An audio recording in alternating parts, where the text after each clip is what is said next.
কোনো খারাপ কিংবা মন্দ কাজ দেখলেই আমরা অনেকেই বলে থাকি নাউজুবিল্লাহি মিন জালিক, বা সংক্ষেপে নাউজুবিল্লাহ।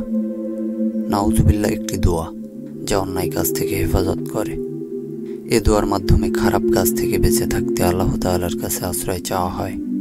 এর অর্থ হলো এই খারাপ বা অন্যায় কাজ থেকে আল্লাহর কাছে আশ্রয় চাই। খারাপ ও ইসলাম বিরোধী কোনো কথা শুনলে, কাজ হতে দেখলে বা ভুলবশত নিজে করলে বা করতে শুরু করলে আল্লাহ তাআলার কাছে মুক্তি বা আশ্রয় চাওয়ার জন্য এই দোয়া পড়তে হয়। নাউজু শব্দের অর্থ আমি আশ্রয় চাই বা বিরত থাকতে চাই।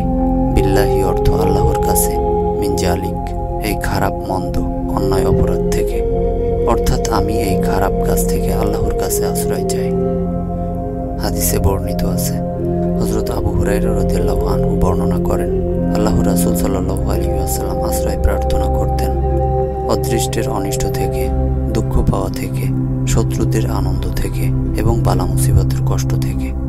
সহিহ বুখারী ও মুসলিম। অন্যায় মন্দ কাজ সংগঠিত হতে দেখলে বা নিজেরা এতে জড়িত হয়ে গেলে স্মরণ হওয়ার সঙ্গে সঙ্গে নাউজুবিল্লাহি মিন জালিক পড়ে আল্লাহ তাআলার কাছে ক্ষমা প্রার্থনা করা জরুরি। আসুন দোয়াটি আমাদের জীবনে ব্যবহার করি এবং সব সময় আল্লাহ তাআলার কাছে আশ্রয় চাই।